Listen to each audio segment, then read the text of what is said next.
Welcome to our channel. Indonesia merupakan salah satu negara yang boleh dibilang jarang memiliki atau merawat konflik dengan negara lain. Tanpa bermaksud melupakan sejarah konfrontasi Indonesia-Malaysia 1967, sengketa perairan Natuna dengan Tiongkok, agresi militer Belanda 1 dan 2, dan lain sebagainya, konflik yang dimaksud di sini adalah konflik yang berlangsung terang, berlarut-larut, serta bertahan sampai hari ini. Sebagai contoh, konflik India-Pakistan, Korea Selatan-Korea Utara, Yunani-Turki, dan masih banyak lagi. Salah satu alasannya, Indonesia termasuk negara Asia Tenggara yang mengambil posisi netral atau gerakan non-blok sejak era Perang Dingin hingga Perang Dagang antara Amerika dan Tiongkok atau Perang Rusia-Ukraina. Kendati demikian, rupanya Indonesia tetap tidak luput dari musuh atau pembenci. Ya, ada cukup alasan mengapa negara-negara ini cenderung tak menyukai Indonesia. Mulai dari sikap Indonesia, persoalan ekonomi, keberpihakan atas konflik tertentu, sampai ikut campur dalam permasalahan Papua Barat yang ingin merdeka. Menariknya, beberapa di antaranya berada tak jauh dari Indonesia alias tetanggaan. Di saat yang sama, negara-negara tersebut bahkan ada yang dihuni cukup banyak oleh orang Indonesia. Berikut daftar negara-negara tersebut.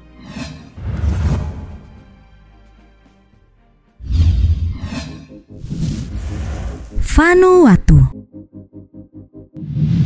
Negara pertama yang sudah dikenal luas membenci Indonesia adalah Vanuatu. Bagi yang lupa, negara yang penduduknya mayoritas Melanesia ini merupakan sebuah negara kepulauan di Samudra Pasifik bagian selatan. Negara dengan luas 12.189 km persegi ini terletak di sebelah timur Australia, timur Laut Kaledonia Baru, barat Fiji, dan selatan Kepulauan Solomon. Vanuatu menjadi salah satu negara yang mendukung kemerdekaan Papua Barat dari Indonesia.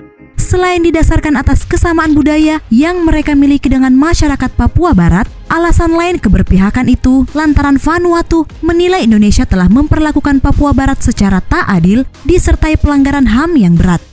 Perdana Menteri Vanuatu pertama, Walter Hadie, pernah menyatakan kalau kemerdekaan Vanuatu belumlah lengkap hingga seluruh bangsa dan wilayah Melanesia terbebas dari kolonialisme. Nah, dari sinilah alasan Vanuatu memperjuangkan kemerdekaan Papua Barat untuk terlepas dari cengkeraman Indonesia. Terhitung sejak 2016, Indonesia dan Vanuatu seringkali bentrok soal Papua Barat di sidang umum PBB.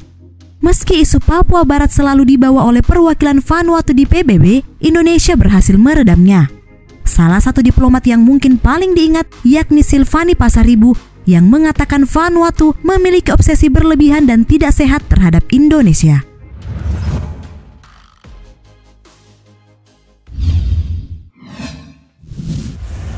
Israel. Kalau dipikir-pikir, dalam konteks ini, bukan Israel yang tak suka Indonesia, melainkan masyarakat Indonesia yang membenci negara berlambang bintang Daud ini. Ya, Indonesia memang menyuarakan perlawanannya terhadap Israel sejak awal meningkatnya tensi politik antara Israel-Palestina. Bahkan, Indonesia memberikan label pada Israel sebagai penjajah. Sebenarnya, Amerika Serikat telah menawarkan $2 miliar atau sekitar 28 triliun rupiah bagi Indonesia untuk membangun hubungan diplomatik dengan Israel. Akan tetapi, Indonesia telah memberi pesan yang tegas kepada dunia internasional bahwa Indonesia lebih mempertahankan solidaritas dengan Liga Arab dan Organisasi Kerja Islam atau OKI. Di lain sisi, Israel tentu merasa terancam dengan kehadiran Liga Arab dan OKI. Dengan demikian, tak ada alasan lain yang dapat membuat Israel akan senang dengan Indonesia karena keberpihakan dan dukungannya kepada Palestina. Amerika Serikat dan Indonesia tidak berada dalam gerbong yang sama dalam konteks Israel-Palestina. Itu dibuktikan dengan menolak tawaran Paman Sam untuk menormalisasi hubungan dengan Israel.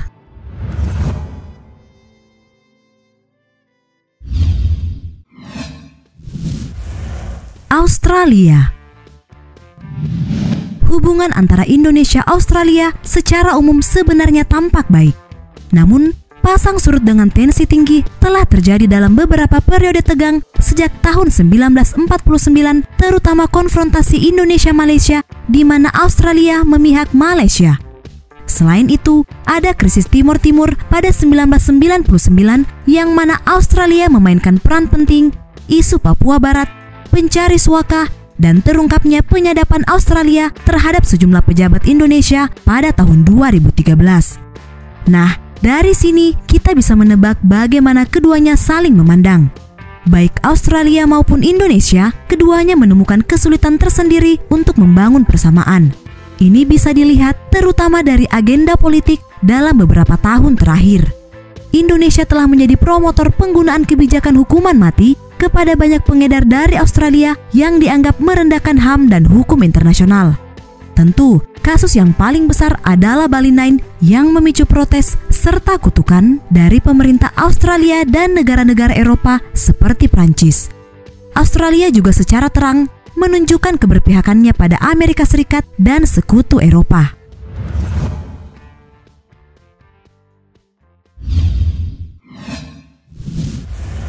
Myanmar. Hubungan diplomatik Myanmar dan Indonesia secara historis berjalan dengan baik selama hampir 70 tahun bahkan tanpa cacat.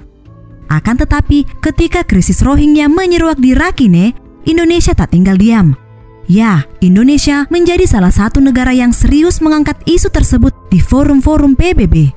Dalam isu krisis Rohingya ini, Indonesia menuduh pemerintah Myanmar dengan menyebutnya sebagai tindakan genosida atau pembersihan etnis. Tentu dukungan Indonesia terhadap Rohingya pada gilirannya menggoyahkan hubungan antar kedua negara.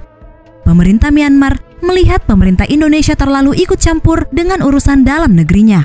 Entah itu semacam karma atau apapun itu, yang jelas kondisi tersebut seperti halnya Indonesia melihat Vanuatu dalam konteks Papua Barat. Ya, apa yang dikatakan Myanmar kepada Indonesia kurang lebih sama dengan apa yang dikatakan Indonesia kepada Vanuatu.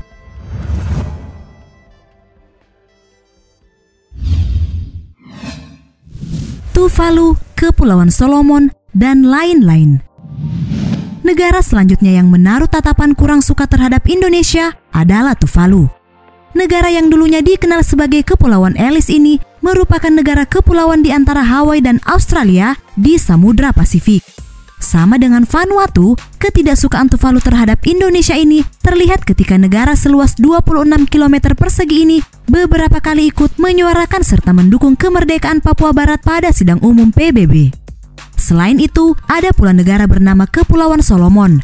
Terletak di sebelah timur Papua Nugini, negara ini juga kabarnya tak menyukai Indonesia.